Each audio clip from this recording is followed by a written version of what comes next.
This Canelo, nobody can beat this Canelo.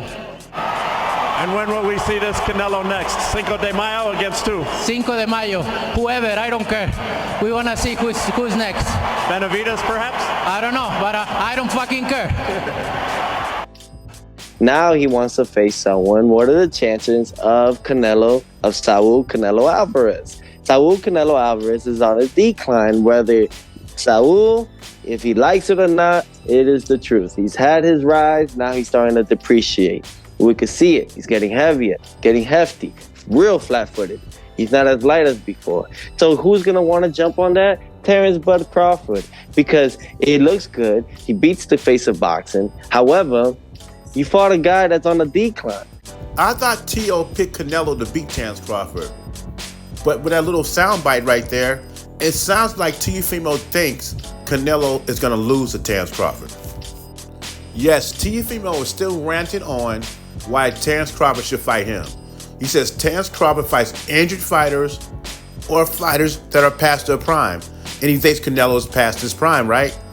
But he's trying to get a fight with a guy who's going to be 37 years old in September, and Terrence Crawford. And no matter how good Terrence Crawford looked in his last fight, or what do you think about Terrence Crawford, he is an aging fighter. He's going to be 37 in September. And that's why he said he has a few fights left, or 2 fights left. And Crawford's goal was to be 3-time undisputed champion. And he thought he would accomplish that goal fighting Jermell Charlo. But Jermell Charlo decided to fight Canelo Alvarez, which you couldn't blame him. I mean, who's going to turn down a Canelo payday? The only thing people were complaining about is Jermell Charlo's performance. He ran the whole fight. Now, Teofimo was talking about injured fighters once again. When he does it, he shines the light on himself. Because we can make an argument about Lomachenko having a bad shoulder, had a hurt shoulder when he fought him. And what about Josh Taylor? It was clear Josh Taylor was drained at 140, right? That's what people were telling me. Not to mention, he was coming off a 15th-month layoff.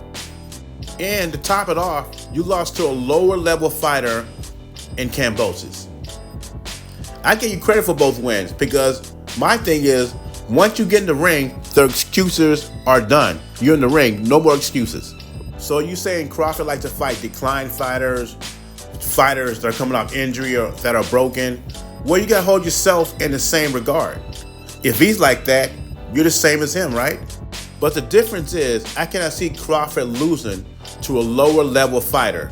I just can't see it, especially at the age of 26 or 27. Now, this is what I was talking about, right? You know, Lopez claims that Crawford will still lose to declining Canelo. But when you hear him talk, it doesn't seem like he believes it. It almost seems like he's making an excuse just in case Terrence Crawford pulls it off. Just like the Spence fight. He picked Spence to win. When Crawford win, he got all the excuses. Now, he's picking Canelo to win, but if Crawford wins, Canelo is on a decline. Now, me personally, I got Canelo winning the fight. I think he's just too big. But if Terrence Crawford pulls it off, he gets full credit, no excuses. As far as Teofimo against Terrence Crawford, I don't think Teofimo does anything for Terrence Crawford. I don't think Bob Arum is going to pay him the money that Terrence Crawford wants, even though it seems like Bob Arum is open to the fight. And Crawford wants to be undisputed 3 times, and Canelo holds all the belts. Plus, there's more money fighting Canelo than fighting Teofimo Lopez. Simple fact is, Teofimo is not a draw. He just got a big mouth. Love the kid when he's in the ring. But the Canelo fight is much bigger than the Teofimo fight is. And it's much more of a legacy fight than what a Teofimo is. Anyway, leave your thoughts and comments below. Let me know what you think about Teofimo's comments. Jay Beezy, I'm gone.